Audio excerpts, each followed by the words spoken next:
का ये बाबा हमरा ही बताबा कि इस बार किनका के जितावे जा रहा है? अरे किसको जिताएंगे? उन्हीं को न जिताएंगे जो जनता के भलाई करते हैं, नेक ईमानदार इंसान हैं। अरे तो जनता के भलाई के कर रहा था बताइबा ना उनका नाम। के कर रहा था? अरे बरहम भैया कर रहा थी और कौन कर रहा थी? उनका से बढ़िया नेता है कोई पंचायत में? अच्छा तब बरहम भैया जो अगले बार जीतल हलखिन। अरे हाँ हाँ हाँ बेटा, वो है बरहम भैया जिनकर पत्नी के नाम है शनिचर देवी, समझनी? हाँ बाबा हमहू सुना लिए है कि बरहम भैया बहुत नेक ईमानदार इंसान हैं और जनता को बहुत भलाई किए हैं। हर समय वो तत्पर रहते हैं जनता के सेवा के खातिर, है ना? अरे हाँ बेटवा, हाँ वो है बरहम भैया, गरीबों के नेता हैं। अच्छा तबरी उन्हीं के फिर से जितावल जाए। जरूर बेटा जरूर। शनिचर दीदी जिंदाबाद, बरहम भैया जिंदाबाद, शनिचर दीदी मत घबराना, बरहम भैया मत घबराना। Music by Manoj Alvela.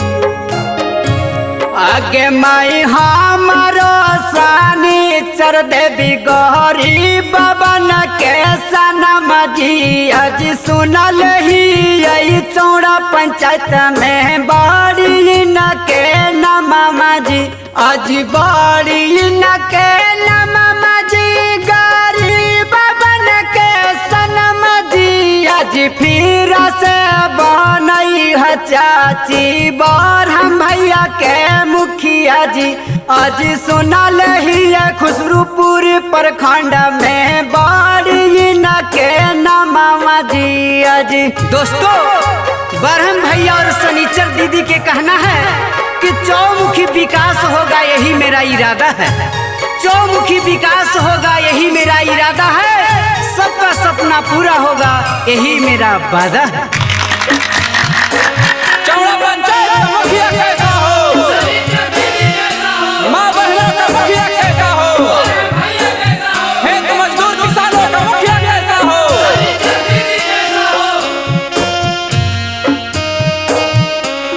आगे माई दिलाबा के साफ होती न मानमा के सच्चा जी अज सब उम्मीदवार में शनिचर दीदी अच्छा जी, शनिचर दीदी अच्छा जी आज बरहम भैया सच्चा जी आज फिर से बनई है चाची शनिचर दीदी के मुखिया जी आज सुनल ही यही चौड़ा पंचायत में बड़ी न के कमावा जी अजी। दोस्तों सूखे हुए वृक्ष को पानी की जरूरत है, सूखे हुए वृक्ष को पानी की जरूरत है, फिर से चौड़ा पंचायत में बरहम भैया की जरूरत है। छात्र नौजवानों का मुखिया कैसा हो,